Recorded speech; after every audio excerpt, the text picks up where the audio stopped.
insightful, but are you likable? You got jokes, you're the host, stand up. Are you likable? Hi, everyone.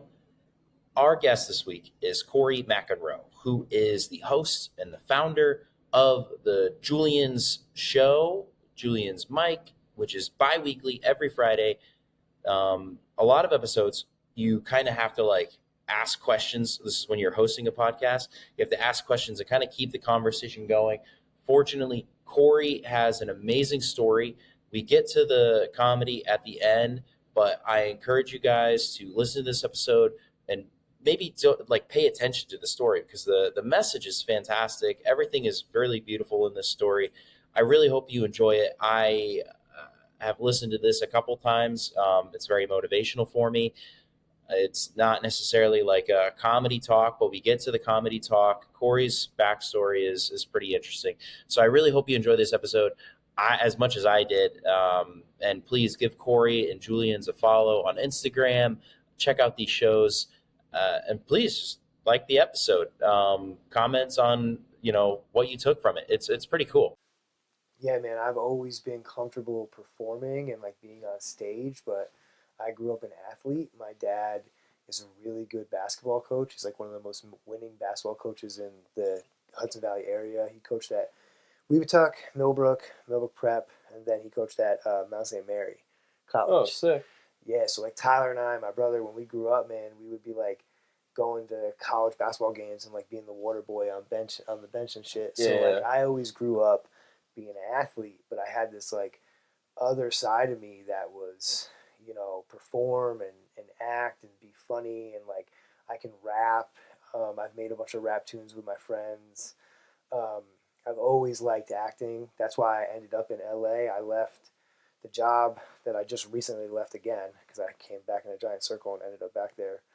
But I left Cardinal Hayes to go to acting school out in LA, and I was just 25 in LA, living alone and naive, Mm-hmm. and it was dangerous for me. Yeah, dude. The school was mad weird.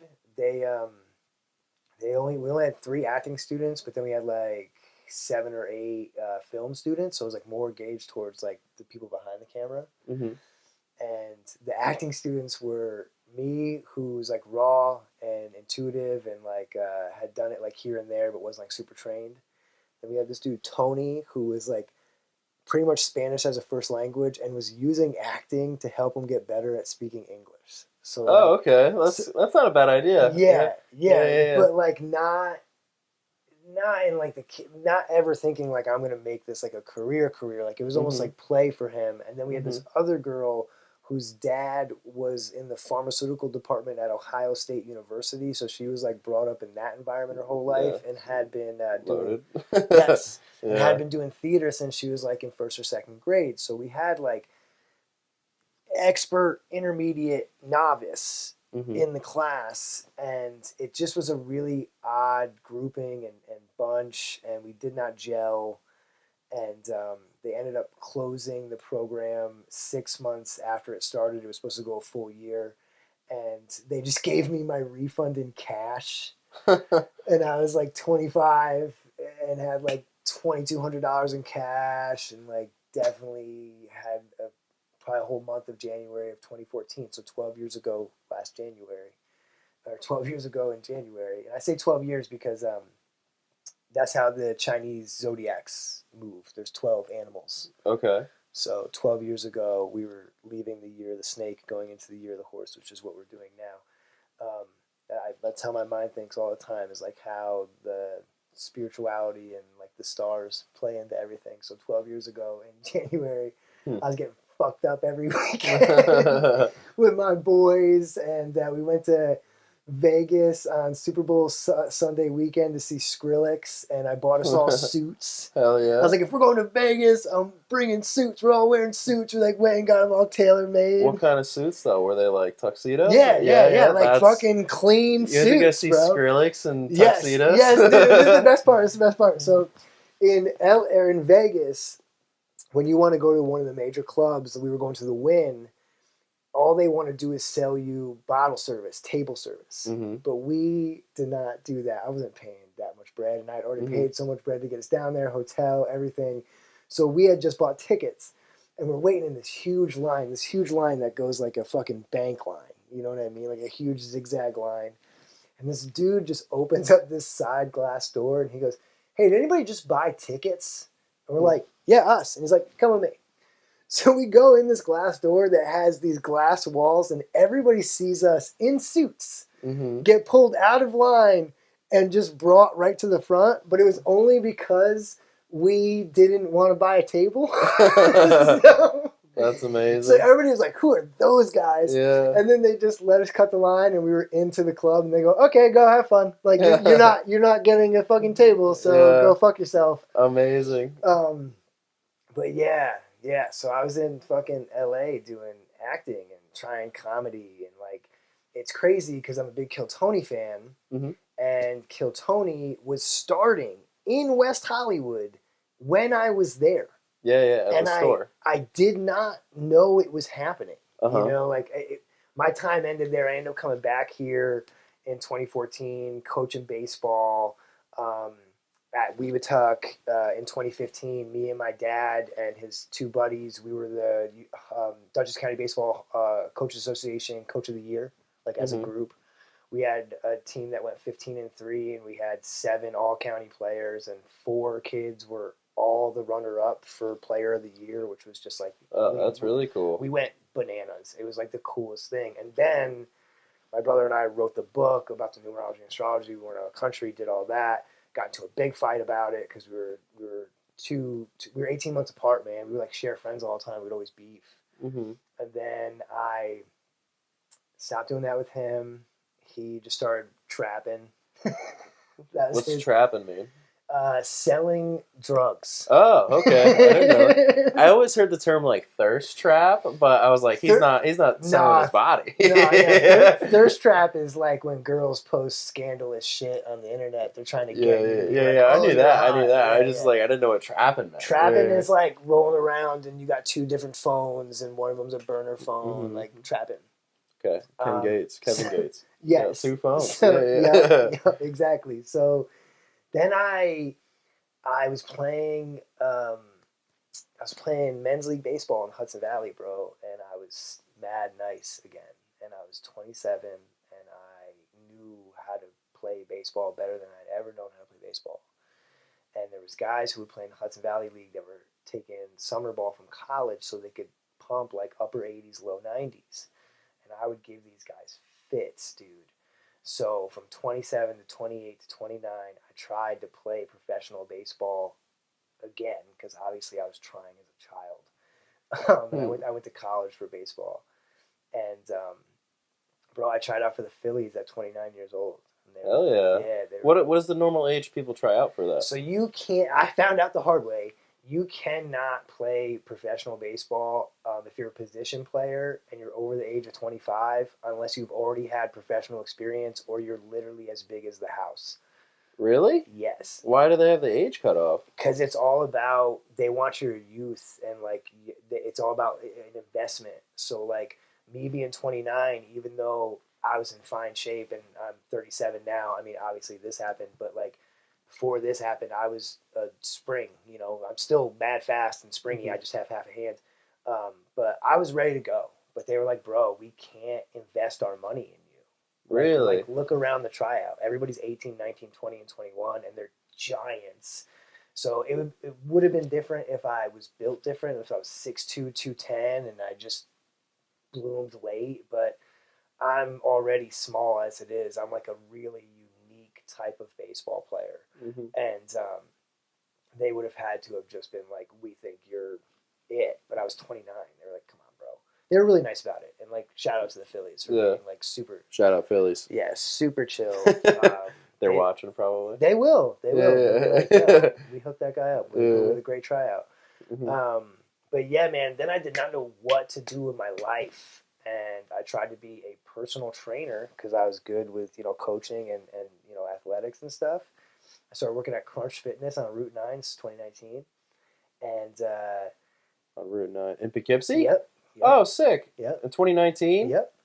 Oh, okay. I was, did we meet then? No way. Oh, because Maybe. I worked for IXL. Okay.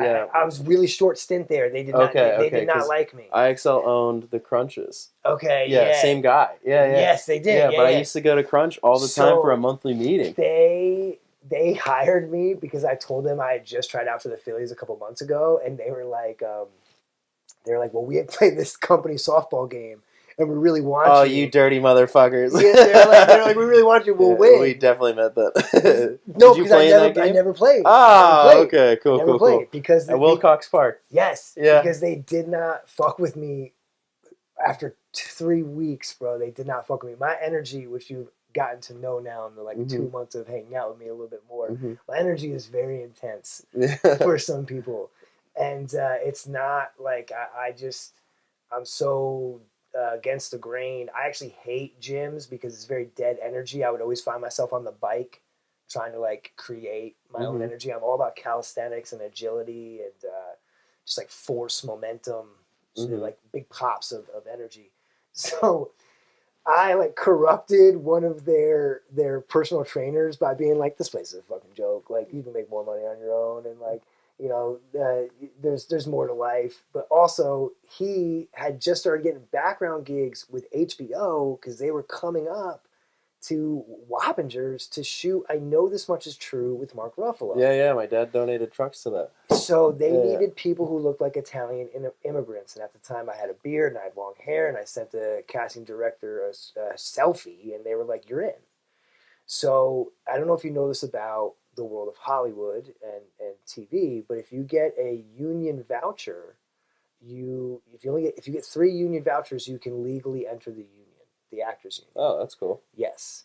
So they gave me 8 union vouchers in the summer of 2019. Huh.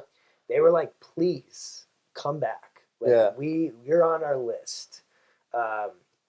So one of my boys who has been trying to be an actor for mad long, he was like, he did not get a union voucher, and I did. And he was like, how the fuck did you get a union voucher? This is bullshit. I'm like, bro, it's me. And you got 8. It's me. Like they fuck with me. So I saw a Showtime, the show Billions was posting on Grant Wilfley casting Facebook page, hey, we want new people. So I submitted a selfie again to that. Okay. And via a selfie, I got booked as core background for Showtime Billions. Cool. I met this other girl at a background gig. Shout out Cece. We have the same birthday. She's killing on the TikTok world with just TikTok shorts. She murders. But Cece was like, you got core background with a selfie? It's not even a headshot? And I'm like, she's like, this is bullshit. So I did that, bro. And like, they would let me break the rules. And the way I say that is like, when you do background in the city, if they want you there at 8 o'clock, you got to be there at 8 o'clock. And if you're there at 8:08, you're probably not allowed to participate that day, and you lose the $320 over 8 hours, and they give you breakfast and lunch, and it's, bro, background is a dream sometimes. Have you ever done background? No, bro, it's a dream. It's mad fun. You make like $450 to $500 a week on 3 days of work. Oh, that's crazy. Just chilling. You get breakfast and lunch. Sometimes they don't even want you on set till after lunch, but they want you in wardrobe by breakfast. So they put you in wardrobe. You eat breakfast, you chill in holding with all your boys. We would smoke. And then all the actors and primary people come and they have lunch first, and then the non-union background has lunch last. I love hierarchy of power in Hollywood. Like, yes, it's obviously shit's getting really crazy, but I am very direct, so I enjoy hierarchy of power. Okay. You know what I mean? Like, if you telling me that I'm non-union, so I'm the last person to eat lunch, it's fine with me. Yeah. You've made it very black and white. Yeah. There's no gray area. Fantastic. Yeah, you like the clean structure. Yes. Yeah. So Dan Soder was on Billions. Yep, I'm aware. I love Dan. Yeah. Dan is one of my guys. So Dan had just put out Son of a Gary. Okay. And Son of a Gary, love that special. Yeah, he talks about his dead dad. Mm-hmm. And I have 3 really good friends that all lost a parent. And I had them watch Son of a Gary. And it lightened them up about it. You know what I mean? Like, it's hard. It's never fun. Deaths suck. But to take a funny, positive twist on it is a wonderful thing, right? So one day we get lunch last, and the principal actors were already done with lunch. But I was going up to get a napkin, and I saw Dan, and he was talking to this production assistant, and he was like, "Yo, I need to get out of here by like 4:15 because I have to go to Manhattan. I have Bonfire podcast, and I cannot miss that." And he was like mad stressed out, right? But I have no chill and like no boundaries. It's great sometimes and terrible other times. And he's walking away from her, and I go, "Hey, Dan," and he stops. And you're not supposed to talk to them, David. That's the first thing you'll learn is you can't fucking talk to them. But I don't care. So I go, "Hey, Dan," and he stops. And Dan's 6'4". Yeah, he's a big dude. So he's bending down. You know, he's got that huge head. He's just this big presence. And I go, "Yo, I just watched Son of a Gary, and I have 3 friends who lost family members or parents, and I sent that to him, and it like changed them, and helped them, and lightened them up, and like what you're doing is good." And he just like he took like a breath and was like, "Thank you." And then I told him like one of my favorite jokes and like kind of acted it out. And he smiled at me and he's like, "I got to go." And I was like, "I know, my bad." And he like shot towards the set, but right before he went through this door to go across this big empty lot to go into set, he like looked back at me and smiled like, "Thanks, man. I needed that." That's great. So then later, we were starting to have like COVID happen, right? And there was one time they wanted us there at like 9 o'clock or 8 o'clock, and I said I live upstate, I couldn't be there till 9, and they were like, "That's fine." And then I got there, and right when I got there, they're like, "McEnroe's here," and then they sent all the background in, and like, bro, they would like do that shit with me all the time. They like put me in the line of the camera. They like had one of the shots. You know the dude who is the fun chemist in Breaking Bad? The fun chemist in Breaking Bad? The one who Jesse shoots. No. He's like with Walter in the big lab, and he writes the poetry about Walter.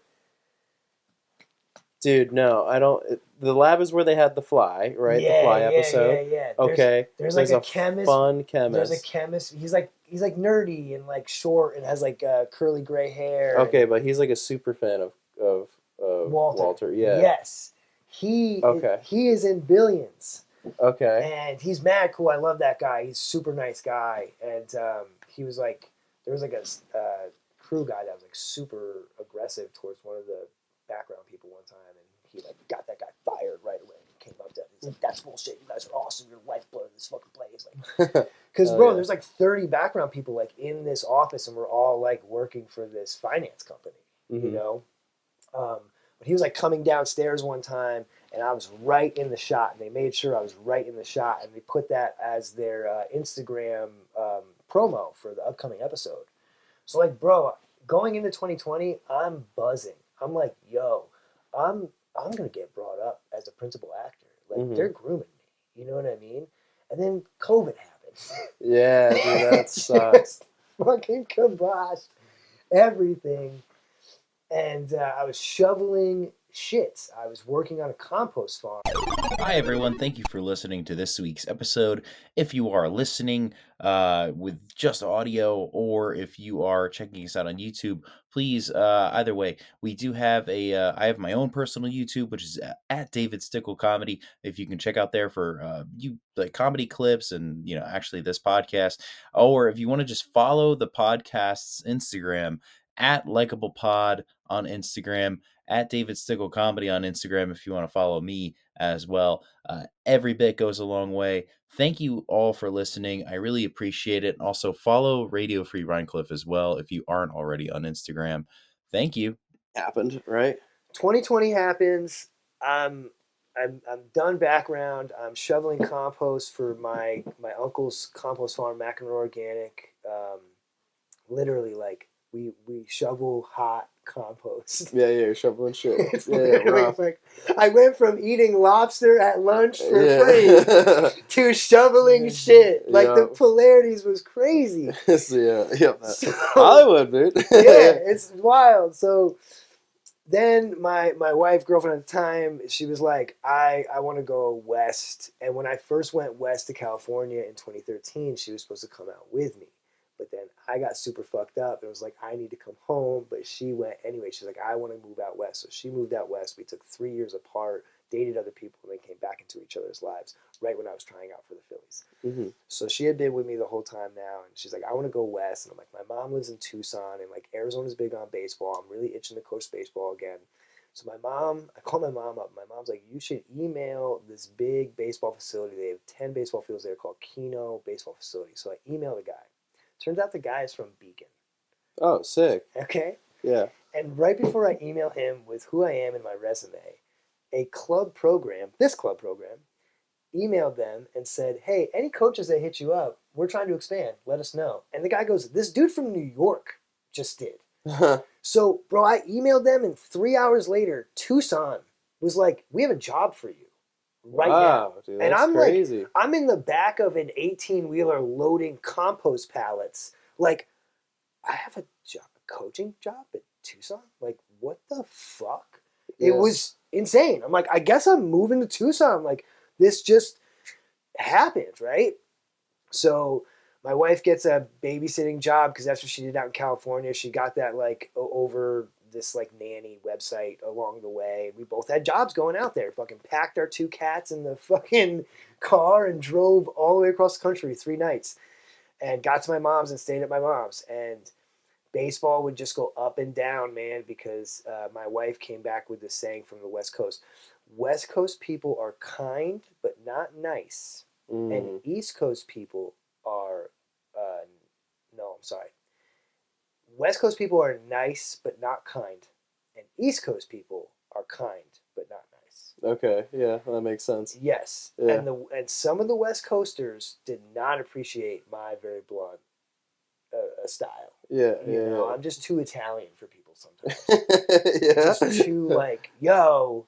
Uh-huh. And my coaching went up and down where like some parents would rally behind me and then some parents would try to get me off of a situation, and like I just could never get my footing for the right group. Now I had private lessons, so that really helped me along, but bro, at one point I was working at Starbucks, and I hate coffee. I don't even drink coffee. And I was working at Starbucks, and I'm like also doing private lessons, obviously, which was helping me get some money. But I'm like, yo, I moved all the way across the country to like do work at Starbucks. Like, what the fuck is going on right now? Yeah. So I started playing men's league again, which I said I wasn't gonna do. And one day at a men's league game, this one guy on my team used to really aggravate me because he used to try to tell me what to do. And like, bro, you don't even tell me how to play baseball. I know what the fuck I'm doing. So he would really get under my skin. And in the first inning of a game that doesn't matter, I came in from center field and tried to scoop something up and gun a guy out at third, but I missed it. Ball went under my glove. Guy scored, and the guy from second went to third. You know, it doesn't matter. It's the first inning of a game. It doesn't matter. But he turned around and he's like, yo, keep your glove down. And I was like, I'm seeing red now. I'm going to kill you. Shut the fuck up. Don't tell me how to play baseball. So I'm like, I really hope a ball gets hit into the gap so I can run it down, make a play, tell this guy shut the fuck up. Ball gets hit into the gap. I break on it. I run. I put my head down, so I'm just like not even tracking the ball. I'm just come up, pick the ball up, right? Don't realize how close I am to this fence on this field that I've never played on that has a very short fence. Catch the ball, turn, because I think I have mad room, and right as I turn, I just go right into this fence, bro. Just unstoppable force, immovable object. Okay. Shit. So that presses an extra rib from my neck, apparently, an extra little vertebrae, which some doctors said I was born with it. Some doctors said because of a previous injury, cartilage formed, and it was cartilage, but it pressed on my subclavian artery. Okay. Just soft enough that over 6 months of time, my thumb died on my hand. Huh. So I did not get knocked out. I caught the ball, but it hit the fence so hard it popped out of my glove. Yeah. I did not get knocked out. I finished the inning. I took another at bat. I drove home, and I went to Starbucks the next fucking day. The only thing you saw was like a waffle print on my face from the fence. But like I was fine for a while. And I quit Starbucks right after July 4th. I just dipped. They were like, by July 8th, we need you to memorize 120 drinks or you're fired. And I said, I'll do you one better. I'm out of here. So then I was going to go move down to Florida with my boys. to try something new again. And I like was dribbling my soccer ball at this park near where my mom lived, and I literally like prayed to God. I'm like, yo, God, if I'm supposed to stay here, like give me a message. And I went back to my house and I got these emails from these dispensaries that I had applied to 4 months prior. And all of a sudden 2 dispensaries were like, yo, we want you. So I did the first one, which was the back of the house right away, which was trimming the bud. But I thought from trimming the bud, I was getting carpal tunnel. But it was really, I was losing circulation to my thumb. Yeah. So I hit up the second dispensary and was like, yo, I'll work for you guys. And they gave me front of the house. It was dope. You like held an iPad and you took people's orders. I got to talk about weed all day. I got to help people get high all day, which was mad fun. And then I would, at the same time, one of my students changed programs to another club program and they needed coaches. And that father who really fucked with me recommended me. So like, bro, in the instant, I had a good job that I liked that was giving me free weed. It was nuts. And I had a club program that I was the head coach of all of a sudden. And then I was still had private lessons. And I did that for like 4 months. And then I got to the end of 2022 and my thumb just turned black on my hand. And then to start 2023, I had 6 surgeries in 4 months, and this has all been a very long story to tell you how I got to comedy. So I'm going, trust me, I got you. I'm trusting you, baby. Yeah. So bro, yeah, like thumb gets cut off. To close the wound in my hand, we had to cut the index finger off and fold the skin down. Interesting. Some crazy stories about doctors that I put in my act were like the doctor who cut my thumb off, he really wanted to put my big toe on my thumb or on my hand. Mm-hmm. He kept asking me to do. I'm like, yo, no way. Like my feet are my thing. Like I'm not letting you fuck with my feet. And right before I went under on the operating table for him to take my thumb, he goes, you know, I've never operated on a thumb before. Huh. And I'm thinking like, bro, you've never amputated a thumb once and you want to double down and take my fucking toe and put it on my hand? What the fuck is wrong with you, dude? Yeah, that's wild. So, bro, every time I'm in the shower and I look at my feet, I go, yo, if this dude took my toe, I would be murdering him right now. Like, he saved his own life. Yeah, you'd be in the prison showers. Yo, for real. So then this dude who cut my index finger off and folded it down, he like left a stitch kind of open. So I started bleeding out the next day and like called him. I'm like, yo, I'm like bleeding a lot. Like, what's going on? They're like, you're fine. Don't worry about it. And then that night I go to sleep, right? And I go to sleep on my mom's couch in the living room, bro. And I wake up in the middle of the night and the whole side of the couch is just like soaked in blood. It's like a murder scene. Yeah. I'm bleeding out, right? So I called the 24-hour hotline, which they tell you, like, call the hotline if you're having a problem, you know? So I call the hotline. It finally gets me to an operator. I tell him what's going on. He's like, all right, I'm going to page your doctor. He's going to call you back. And this is at 2:15 in the morning. He's going to call you back in the next 30 minutes. So I wait up and wait up and wait up and wait up. This guy doesn't call me till like 5:30 in the morning. And right when he calls me, I go, hey, Dr. Massey, I think I'm bleeding out. And he goes, Corey, never call me again. Huh. Don't ever call me in the middle of the night. And I'm like, I'm sorry, I guess. Like, what? He's like, just go to my office and get patched up in the morning. You're fine. You're not bleeding out. So he's like, you're on blood thinners. That's what's happening. I'm like, okay, well, I'm sorry. I don't fucking get my hand cut off. Everybody, fuck up. Yeah. So I go to his office, and right when I get to his office, I have my whole hand wrapped in a fucking shirt. The nurse goes, oh, we can't do this. You got to go to the ER. So I was right. Yeah. And then Dr. Massey, after I go to the ER and they patch me up, they use this crazy glue shit. This beautiful nurse came in and they just did this shit on my hand over here. And I just talked to this nurse facing this way. Her name is Hallie. She's awesome. Came in That's crazy. You remember that? Yeah. Came in and like, you're just totally like, that's all that mattered, actually. Yeah, she was sweet. Yeah. So, yeah. And then Dr. Massey came in and like wrapped a bunch of like, shit around it for no reason, just for me to like, bro, I should have sunned him out, but I was the bigger man, and I just was like, thank you, appreciate it. Like, you got my hand all set to go. So I had to wait in Tucson for like another 6 weeks, and in that time, one of my students' fathers knew another student who I was supposed to have but never got connected, but his dad was a super lawyer. He got me hooked up with the best law firm in Tucson. I told them my story. They're like, we're going to fucking beat these guys. Because I cut, there was 3 times before we had to get it cut off, that I saw a doctor and they were like, "You're fine." But it's so long, I didn't want to get it. I was curious about that. Yeah, so I saw 3 doctors and they all misdiagnosed me. And like those are longer stories. Will fill way too much time. Doesn't matter. All you need to know is 3 doctors misdiagnosed me. The first one was Dr. Gorman. Fuck you, Dr. Gorman. So, so I thought we were gonna get a lawsuit, bro. I'm like, and I left that super lawyer's office. That was 3 generations of Tucson lawyers, and Tucson's a really young city, bro. They like weren't popping it like 1909.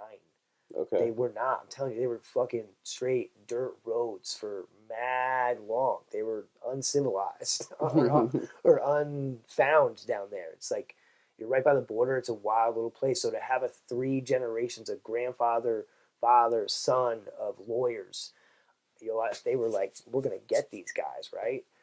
So I fly home because I just was done with Tucson. I needed to come home, reset my life, be around my family. I mean, my mom's out there, but she's also in Maryland too with her boyfriend. So flew home, put 3 cats on a plane because we adopted this dude. This was my mom's cat, and he lost his leg 2 weeks after I ran into the fence that took my thumb. So he was like a precursor to what was about to happen. We're like brothers in arms for this shit. He's my boy, Chief Man. So put 3 cats on a plane, 2 planes, 1 to Dallas, 1 to LaGuardia. They were like, please kill me now. Like when I took them and put them on another van to drive from LaGuardia to Millbrook, they were like, just kill us. What is this? So yeah, and then I really wanted to be a public speaker, David. I love coaching sports, and I have such a message for kids because I wanted to be a professional athlete, and I wanted to be a professional athlete so badly, especially 6th, 7th, and 8th grade, like that time where you're 12 and 13 and 14 and you're still a kid, but you're starting to change, and like that's a time where like you got to start doing 50 push-ups a day. Like you got to push it if you want to be an athlete, and nobody was ever grabbing me by the shoulders and going, this is what you need to do. Like you talk this huge game that you love baseball and that you're nice, but like you can't be playing video games. And like if you want to watch King of Queens and Seinfeld all night, that's fine, but do push-ups during the commercials. Like, yo, you gotta go for this shit. Like that was my whole message. And like I would tell the nurses about it, about what I'm gonna do when I get out of this, because I was in the hospital for a while. And the nurses were like, yo, my son needs to hear from you. Like my nephew, like everybody they loved it. Like people loved what I wanted to do for public speaking. And I thought I was a fucking shoe, and I'm like, I have this that's like proof. It's obviously like, I'm not saying if you don't try hard, you're gonna lose half your hands. But like it's like proof that like almost like a metaphor though, bro, so much, man. Like I bloomed late and I missed my chance, and then I pushed it so hard that I kind of self-destructed because I was so bitter about not catching this at a younger age. And you ever read the book Catcher in the Rye? No. Oh, really? They never had you read that? No. If they did, I blocked it out. Catcher in the Rye is about Holden Caulfield. It's a really stupid book, but basically what he's trying to say is he wants to be the catcher in the rye and catch all the kids that are falling into like maturity and like stop them from having to mature and like grow up and all this stuff. That's like what his whole thing is. It's like trying to be Peter Pan? Kind of. Okay. I want to be catcher in the rye for all the kids that think they want to be professional athletes that don't realize what it actually takes. I want to try to help them and go, yo, if you really want to be a dude, this is what you got to do. Take it from me who didn't do it, but then wanted it way late. And I hit my mid-20s and I go, fuck, I love baseball. Fuck, damn it. Okay, I got to try to fix this mad quick. And I learned how to hit 93-mile-an-hour sliders overnight, because I was ready at that time. And unfortunately, for any professional athlete, you have to be ready at like 16. Yeah, that's crazy. You got to be ready to go. You got to put a lot of distractions aside. So came home and was trying to do that. I got a GoFundMe for $11K, and I gave $5,000 away to this company called the Speaker Lab because I thought they were going to help me get my speaking career off the ground, and all they did was send me a fucking online video course, and they said it was money back guarantee, but it was bullshit, bro. They fucking yanked $5,000 from me and never looked back, and I got nothing from that shit. So then I tried to speak at the Millbrook Prep School, and this is also part of my act. And I could only speak in front of the public speaking class. They like wouldn't approve me to be a speaker. And like, bro, I went to the prep school. My dad coached there. My mom worked there. I grew up there. These are like some of my former teachers and like people who watched me grow up, and they see this, and I tell them my story, and they're in tears, but they still won't, because it's a prep school and they have their little clique. They still won't hire me, right? So I didn't get passed because I used the word crazy in my speech. Really? Yes, you'll love this. I was going, this crazy thing happened to me. And I guess I used crazy 4 more times. And the fucking drama teacher, the public speaking teacher, she goes, yeah, you know, you use the word crazy 5 times and that's offensive. And I go, to who? Yeah, what are you supposed to say? She goes, all the people that, you know, take, medicine for bipolar or like mood disorders. You know, What year is this? This is 2024. Holy shit. This is, no, 2023. This is 2023. Okay, yeah. I mean, yeah, I guess everybody was getting kind of censored at that point, right? I mean, it was like, you know. Bro, it was crazy. It was crazy. It was Yeah. crazy. I'm like, what are you talking about? Yeah. So I say that's crazy all the time. Like, right? I just like, that's crazy. Yeah, Yes. that's my response to most things. That shit's crazy. Yeah, Wild, that was crazy. bananas. Yes, Yeah. right? So that was another dead end, right? And then the stupid algorithm on my computer heard me talking about being a public speaker, and it sent me this ad. It was like the Great American Speak Off, and it had like the same font as American Idol. It was supposed to be like American Idol for public speakers. It was season 2. They had already done season 1, so it seemed like this was a proof of concept of something happening, right? So, bro, I sign up, I pay for an audition. You have to do a big video audition that takes like, it shouldn't have taken as long as it did, but the one guy who runs it, he just keeps repeating himself and saying the same like advertisement to get you to pay for more of their shit. Okay. Dude, my wife was like, turn that guy off, man. He knows that if he says the same thing 30 times in a row, people are just going to buy it. It's like, you know, they teach that shit. You know what I'm saying? Yeah, that's how radio ads work. Yes. So he wasted like my whole day, and I switched my gas station. I was working at the Millbrook gas station in town pumping gas, right? So I switched my shift from morning to afternoon so I could do the audition, and I passed. I won the golden ticket, right? And my brother comes down to the gas station. He's like, "Yo, can I borrow your car for the night?" I'm like, "Yeah." I'm like, "Yo, I won the golden ticket. I'm going down to where Shawnee and TJ live in Hollywood, Florida, to like compete for this Great American Speak Off." My brother goes, "Are they paying for your trip down there?" And I go, "No." And he goes, "Shit's bullshit." Huh. But he goes, nah, it's cool, man. It's cool. It's good. It's good. It's good. And he walked out the door and he smiled at me. He said, the competition is a good thing. Right? And then that night he died in a car accident. Oh my god, dude. That's wild. So literally 8 months after I got my index finger cut off, my brother passed away in a car accident. And my brother had driven drunk over 200 times in his life, and he was sober and died in a car accident. Yeah, It just that's was wild. like his time to go. Shit was wild, right? So I'm thinking, and that same weekend, I got my wife pregnant, and we knew it. So we knew that we were about to have a child. My brother just leaves, right? And I'm like, yo, I'm destined to go be a public speaker and like win this competition. I'm gonna go win this competition, and like this guy's headquarters are right down in South Florida. My 2 best friends who I make music with are right in North Hollywood, which is the city above Miami. You know what I'm saying? Bro, I go down there, and they did not care at all about my story. They only cared how big my LLC was and how much money I'd already generated. And the guy who was mad annoying on like the audition, he was one of the judges for the rooms. You go to 5 different rooms and tell your story or whatever. And he was like, when you guys come to my room, I want you to tell me how many stages you're going to do and how much revenue you're going to pull in this year. And the rule of thumb was like, 1 stage a month. So 12 stages a year. But I had enough energy and I love to talk. I said I could do a stage every weekend. If these guys are the people who put it on, I'm your guy. Like, I got the story, I got the energy, I got this. You got stages, I got energy. So I walk in his audition room and I go, I'm going to do 48 stages and generate $1 million. Because apparently the prize to the contest was $1 million. I was basically like, I'm your guy. Yeah. Okay? And he was like, who's your coach?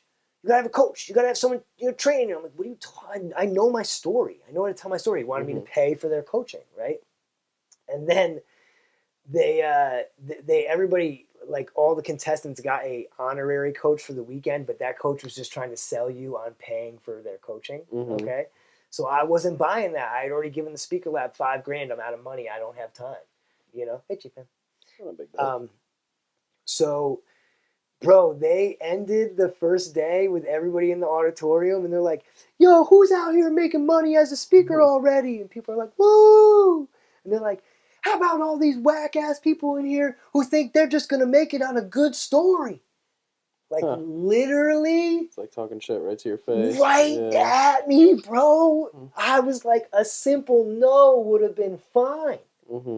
Why you got to punch down? Yeah. I'm already missing half my hand, bro. Fuck you, dude. That's wild. So, man, I had to spend like 4 more days down in Florida, and I thought it was going to be a celebratory 4 days, and I was salty, bro. On and off. One day I was fine. Next day I was pissed. Came back to the gas station like, what the fuck am I doing? I have no one supporting this. So March was a cold, tough month in 2024, and then the earthquake happened in the first weekend of April in 2024. Okay, right. Earthquake in New York City. And I go down to do some open mics, and bro, I kill. I do like, I was jacking off too much. They say you touch yourself too much, you go blind. They never said this would happen. People are just, the whole room just fell in love with me. Dudes are like, yo, you're gonna get a sitcom.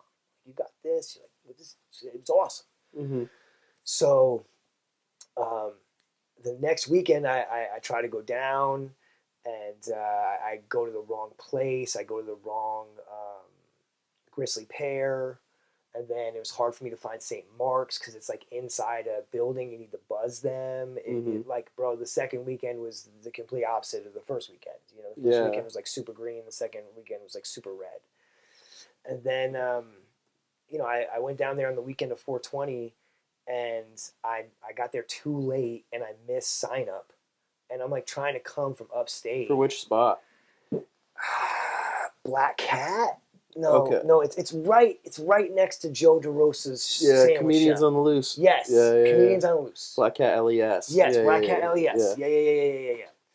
And I killed there the first time, so that was where I was comfortable, and I, bro, at 420, I remember I was so bummed, and I had like this fire rosin pen on me. My boy Grows, he sent it to me, and I was like so bummed, and these group of homies walk past me, and they're like, yo, it's 420, man, you shouldn't be down, you want to smoke? I'm like, man, I got some. I'm just fucking pissed right now. I missed my sign up by 6 minutes. There's all these guys in the city that they can do 5 mics a day. I'm trying to do 2 mics a weekend. So I had to just look myself in the mirror and go, yo, your wife is pregnant, like, what are you doing? So just kiboshed it, and didn't do anything. I left the gas station. I started driving this Millbrook car service for this guy who is this terrible functioning alcoholic, and he would like be drunk and take drives orders for me for the next day and like fuck up the timing. So one time I had to drive down to New York to pick this woman up in the middle of Manhattan at 8 a.m., but she didn't want to be picked up till 11 a.m., so he thought 8 a.m. because that's the time I should have left Millbrook. But he said his drunk mind was like, you need to be there at 8 a.m. So I left Millbrook at fucking 6:45 in the morning. I called this woman. It's like, I'm like, hey, I'll be 15 minutes late. It's like, I'll be there around 8:15. She's like, I don't want you here at 8:15. What are you talking about? So like, bro, it was a disaster.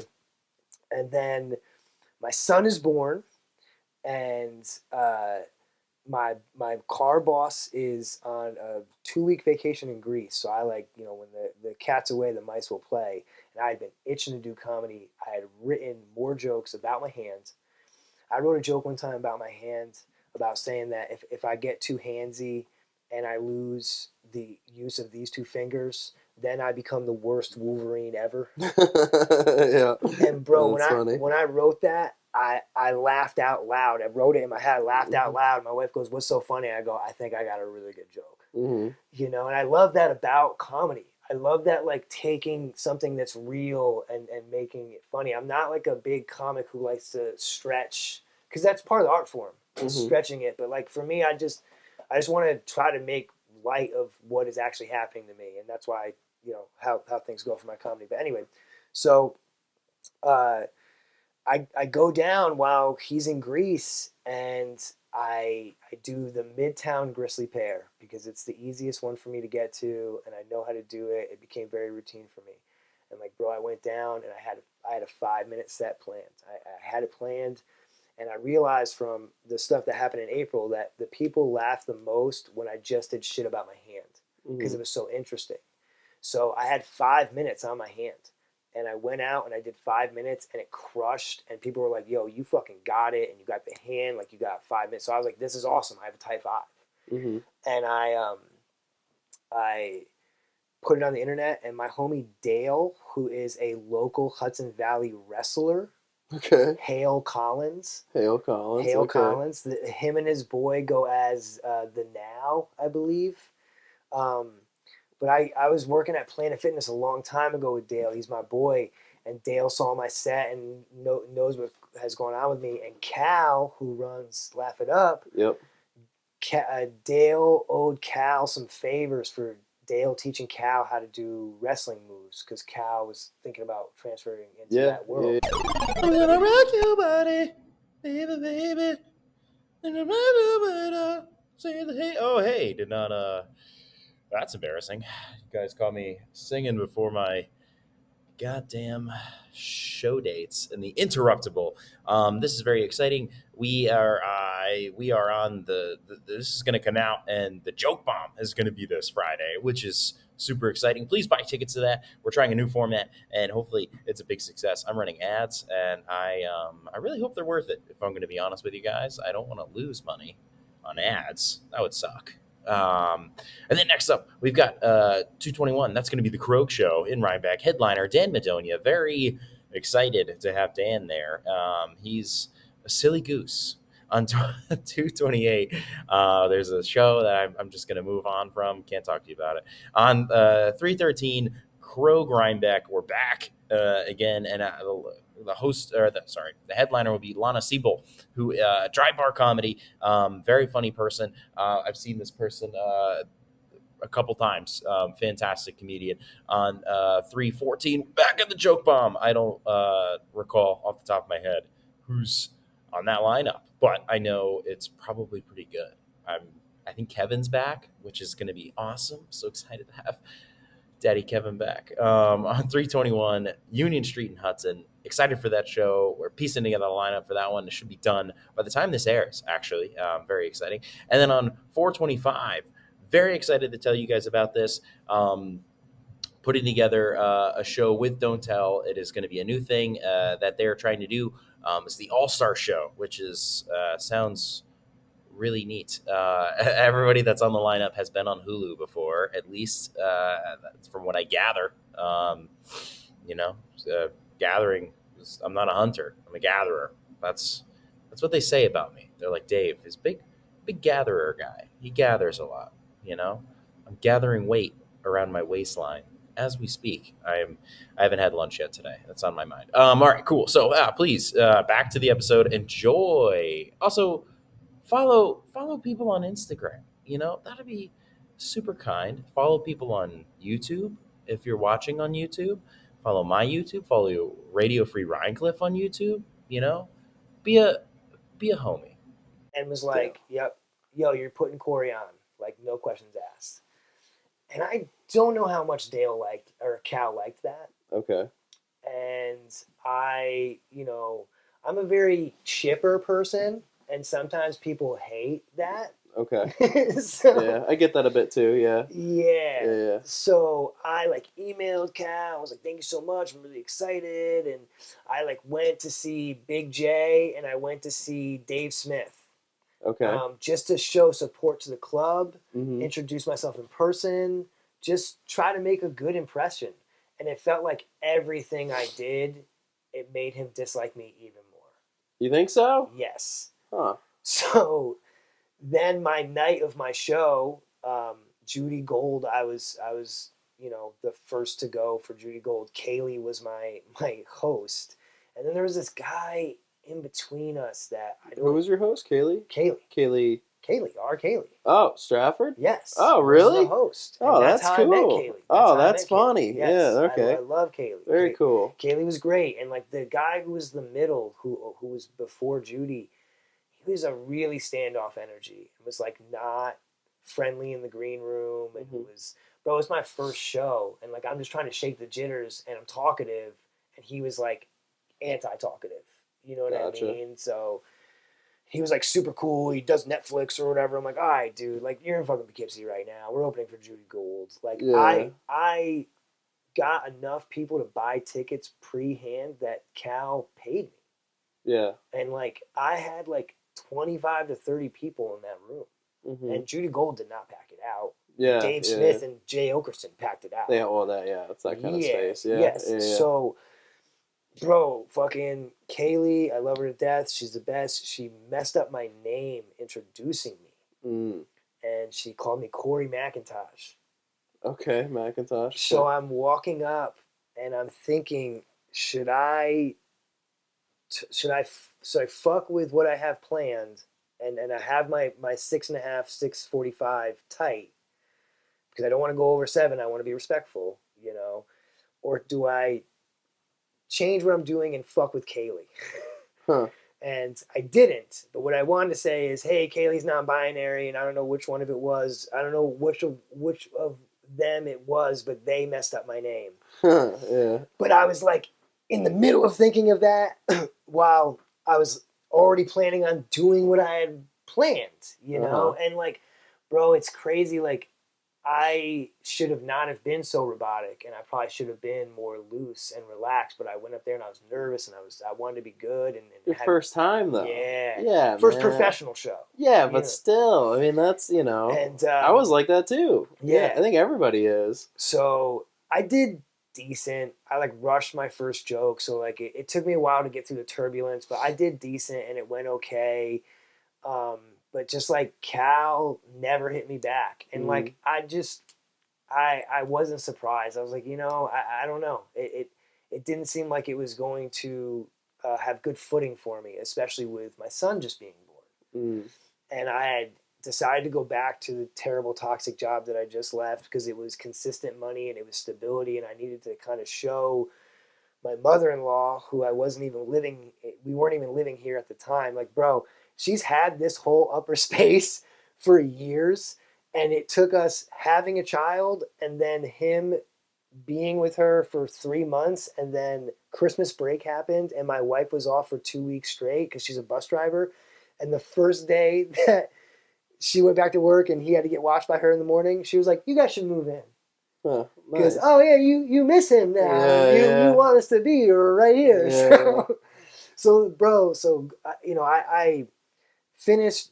I cut comedy off. I told myself I got to back away from it, not try it. I can't go homeless, can't go broke. I tried to do something from home, and that's where I tried to pump the numerology and like go back 10 years in time and try to do something that my brother and I were trying to do mad long ago. And we were trying to do it on foot, not through the fucking camera. Yeah. And TikTok already has a bunch of numerologists, and like, bro, the social media was just like not you.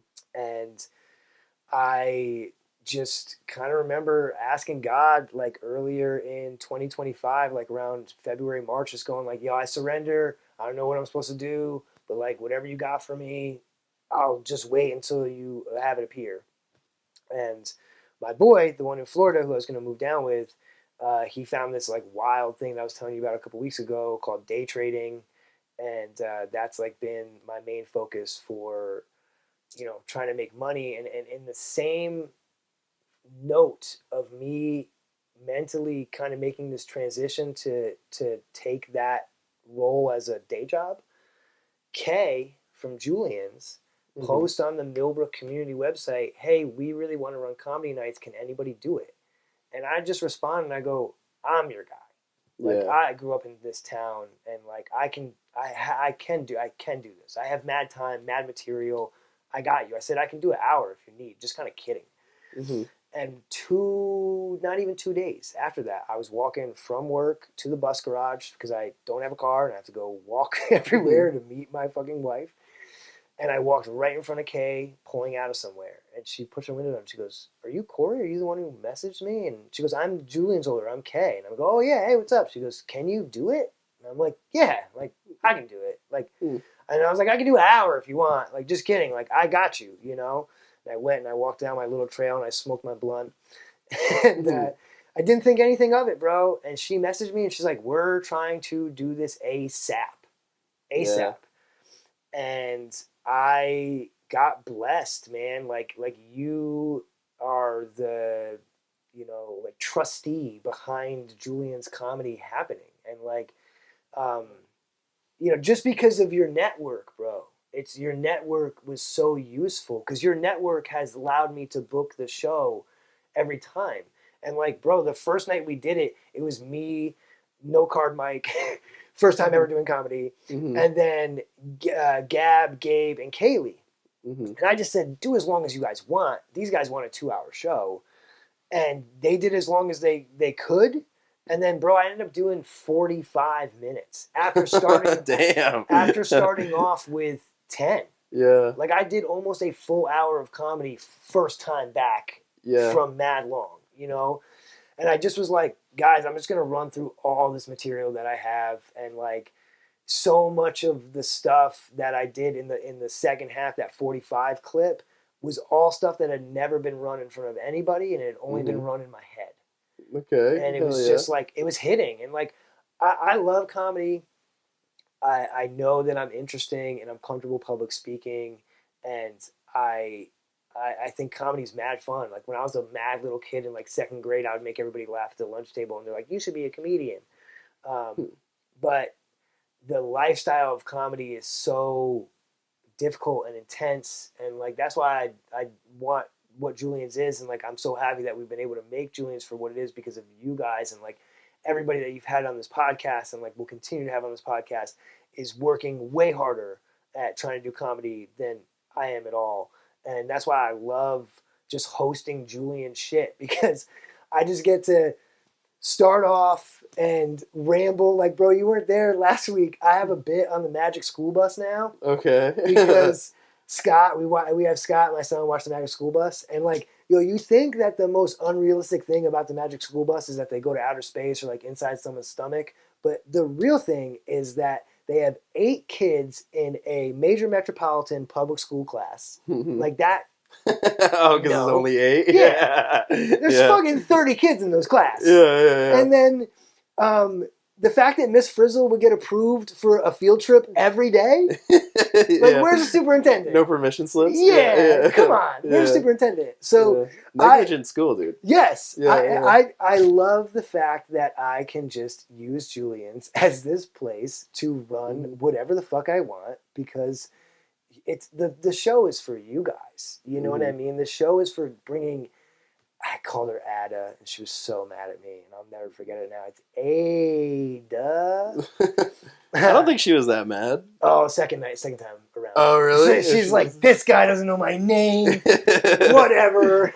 I think I grind her gears. She's a ball buster by nature, though. Yeah. Yeah, she's a feisty one. You saw how she rumbled with the crowd. Yeah. And I love Nick, man. He was funny, dude. He was really funny. They're a great little pair. I hope they come up again. But yeah, man, I think that everybody's been so good. I think Bex is unbelievable. She's an incredible force of comic nature. Yeah, Rookie of the Year. Yeah, she's that young into it? She so she got the nickname Rookie of the Year because my first comedy year, I was doing all this shit, right? I was like, wow, this is crazy. Like, I shouldn't be doing all this stuff. And, Michael was like, oh, yeah, you're Rookie of the Year. And I'm like, oh, okay, that's funny, whatever. And then I meet Elizabeth, who's like Michael's best friend.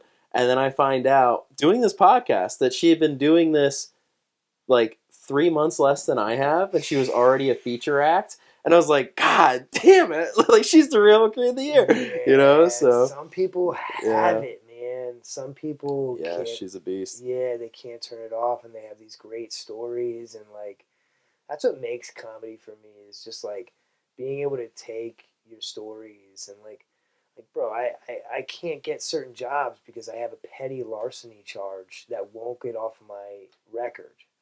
And it makes me be like, yo, you really think I'm going to commit a crime? Like, I'm the most easily recognizable dude in the room. Yeah. Who else do you know has this amputation?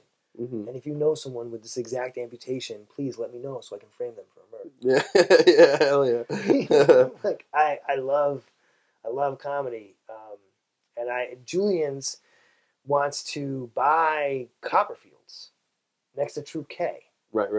And bro, we want to gut it, and there's this like upstairs office that we want to open up and make like the VIP green room for the comics, and actually like make it a comic steakhouse club.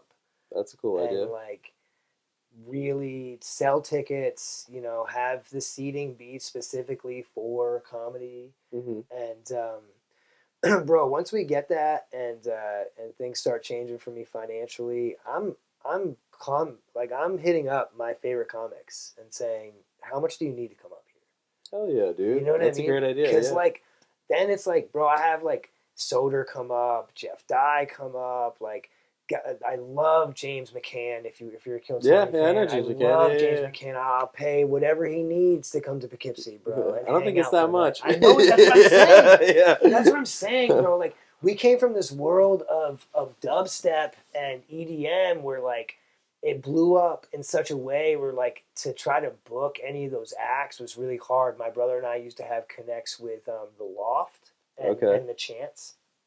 We used to know the guy who owned it. We did a bunch of reno for him back when I had functioning hands. And he always let us throw parties there. And we would always try to book some of the acts that we fuck with, and they would be so expensive. But comics like really aren't that expensive. No, they're not bad, especially where we are, because it's like you could take a City. train up, yeah, or you Yeah. take the. I mean, right here you could take the Taconic, Yes, right? You're not that exactly. far. Yeah, And yeah. that's what's great about Copperfields is it's right off the Taconic. There's a Mhm. bunch of gas stations they can gas up. We'll Yep. feed them. It's gonna like we're gonna have the draw. So that's like my whole goal, and like me and Kay manifested a lot. And Kay's went to see the building, and like the guy who's trying to sell the building has nobody who's ever been interested. So the fact that Kay and JP are, Mm-hmm. it does seem like it can manifest. And like, bro, I'm just trying to get it so we have a major headliner, and like I am putting all of my people on. Oh, like yeah, I'm dude. gonna no more no card mic probably for the professional shows. I'll do the opening and quick little 5, get everybody loose, and then just get like you and Bags and Ada and Nick and Gabe and Gab and like all these really good comics like to open for someone who's a fucking dude. Yeah. You know Hell what I yeah. mean? Right in the Hudson Valley, and like, man, because of the way me and my brother grew up under my dad, who's always been like a sports guy and like organizing, like my dad's players would always be at our house, like watching football on the weekends and shit. Like Tyler and I were always so good at orchestrating the event, you know, and apparently my grandfather, who I'm just like, he used to own like a bunch of shit in the town of Millbrook and used to own the liquor store, which is the Chinese restaurant in Millbrook, if you know any part of Millbrook at all. Not really. Yeah. My grandfather was a dude, and then my mom and her 6 siblings are absolute retards, and like they fucked up all my grandfather's money. But apparently I'm like a carbon copy of him. And he used to host all of the like parties in town when he was, you know, in his heyday. They'd always want Eddie Majok to be the host and like the master of ceremony and like get everybody comfortable. And like ever since I started coaching, especially when I went to Tucson and started coaching younger kids like 9, 8, 10, 11, 12, you really got to be good. Thank you, Chief Man, for a little background noise. Hell yeah. You really got to be good at getting everyone's attention, which is why the other night was so bananas. And I appreciate you not bringing it up yet, but I'm bringing it up. Sure. What the fuck? We'll dude? close on this. What happened? You were there when I had to tell that woman. Oh to shut the fuck up. And she was like kind of in the front row, you know. She was kinda, close enough that she was heard, and I just you can answer my questions while we're on the pod. And we have people who chime in and comment. Comment, like and subscribe. And you've been at comedy shows and you host comedy shows. You're a comic. how often do people show up and have conversations amongst themselves for an entire set without being told to shut the fuck up? Dude, without being told to shut the fuck up, not often, but Because those people show up often. Yeah. But like, what do you do? What do you do? Exactly what I did? Well, like we had this happen at a Don't Tell. I snaked through the back of the crowd and I found this guy and I tapped him on the shoulder. I was like, "Hey, we need you to keep it down," you know. And he was just like, "What? What's he saying?" And his girlfriend's like, "He's telling us to keep it down."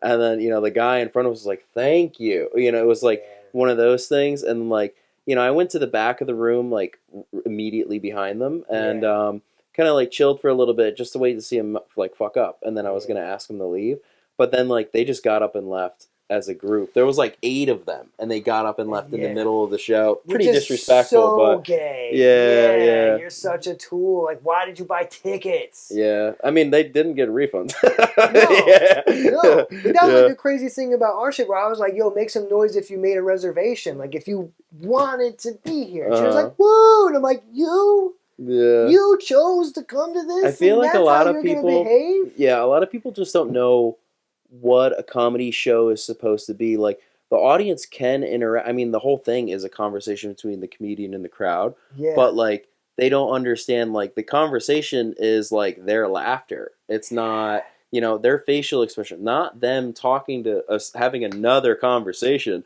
and then this isn't like. But I gotta imagine that person acts that way in the movies. Right? For sure. I mean, she also was so drunk. Yeah, that too. They don't realize how loud they are. Yes, and they kept serving her. And I'm like, yo. See, I don't drink, and I never really got into drinking. I like weed and other things. So, like, I know that I'm extra sensitive to people being drunk because I don't drink. But, like, I had to hit up Kay and be like, yo, tell me she was blackout, right? And he was like, or Kay was like, yo, we checked the tapes. Like, she got overpoured by our bartender. I had to talk to him. I'm like, yo, what are we doing? And the worst part is because Julien's is so tight, I couldn't get back behind her to do exactly what you did. But, like, man, I call you the comedy mayor of Hudson Valley for a reason. What you just said is such a nail on the head. Where, like, it's a conversation between the comic and the audience, but their back and forth is laughing and smiling and like a sigh of a laugh, you know what I mean? That kind of like release of energy. Like, everybody needs to shut the fuck up. And the craziest thing is it was like my intuition was telling me it was going to happen because I talked about it in my opening set. And I don't usually do that. I was like, hey, like, just to let you know, like, I will tell you to shut the fuck up. Like, I will. And then I did it playfully for your set, after your set. Yeah. I was like, hey, you know how they have the lunk alarm at fucking Planet Fitness? I wish we could have a shut the fuck up alarm because I'd put it over there at that table. Ha ha ha ha. They laughed about it. Like, I tried to make it light. And then John, and this is the craziest thing, John came up, did 10 minutes. The bitch talked through the whole 10 minutes. And I got mad at her. And now John is taking her side. Oh, yeah. And is saying, I'm an asshole. And, like, reached out to Kay and was like, yo, Corey's a dick. Like, people are mad at him. That's why you guys didn't have that many people at the show last weekend. And I just respond to Kay. I go, Kay, he must not think his comedy is that great if he's mad at the guy trying to protect his set. That's all I'm trying to do. Yeah. Is protect your comic art. Yeah. Like, shut up and let this man do what he does. Can I throw a third angle into this? Please. So, like, I think, though the talking is distracting, I've gotten to this point now where, like, I don't even notice it.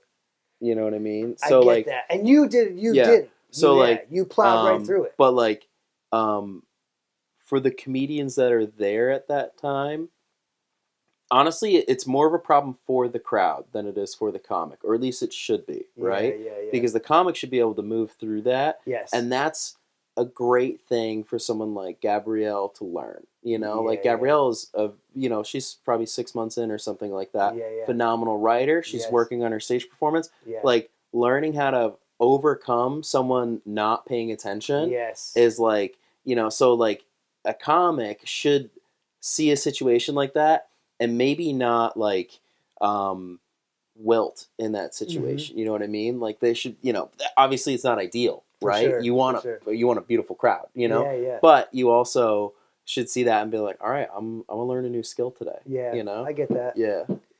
Luckily for Gabrielle, the lady didn't shut the fuck up, so she got the practice. Yeah. And you know what? I would hope Gabrielle like went back to the drawing boards. I got to figure out some pop words or something like that. Yeah. She got on stage. She goes, "I'm just up here to stop a fight from happening." Yeah. I'm like, yes, you Hell are. yeah. But Sick. yeah, man. Yeah. So Julien's mic. It's Julien's show. Sorry. Yeah. It's every other Friday. Pretty much, we do 2 Okay. Fridays a month. Sometimes it's every other. Like this one is not coming the 6th. We're actually doing the 13th, which is a 2-week break. So, but we're doing 13th, 27th. We're gonna do 2 dates in March, and eventually try to get it to 3 dates a month to 4 dates a month. I mean, you guys keep coming, and people continue to make reservations despite what other people think. So, Hell yeah. You can't beat it, man. Yeah, dude, it's a fucking great thing. We'll close on this, dude. I respect the hell out of how you approach things. Like, Thank you. just hearing your story out of this, and I'll probably do this. I'll cut this part out and put it in the beginning. Cool. And then we'll go back to doing your story. Maybe Yeah. I don't know. No, I love that. It's a great idea. I'll feel it out flow wise. But Give like, people a teaser. I love your story, and just like literally everything that you said. Like there was it seemingly a lot of bad stuff happened at the same time. Jesus Christ. Your response was just like, all right, my path is to move through this. My path is to move through this. And like, dude, that is I think we need more of that in the world, Thank dude. you. That's like that was really cool to hear today for me. Thank you. Because I've had some shit going on at home, and just like, yeah, man, that's fucking great for me to hear. Can I tell you my acronym that the Great American Speak Off made me create just so they could piss in my face? Sure. It's called the alternative method. It can't be alternative medicine because I'm a coach and a doctor, but ALT, it stands for accept, laugh, trust. Accept what is, you can't change the past, laugh about it, try to see the bright side, and trust that the universe has a plan. Fuck yeah, dude. Yeah, man. Alternative method. Fucking Corey Give me McEnroe, thank you for coming on, the dude. mayor of Hudson Valley Comedy. No. The mayor. Yeah, you got jokes and you're insightful.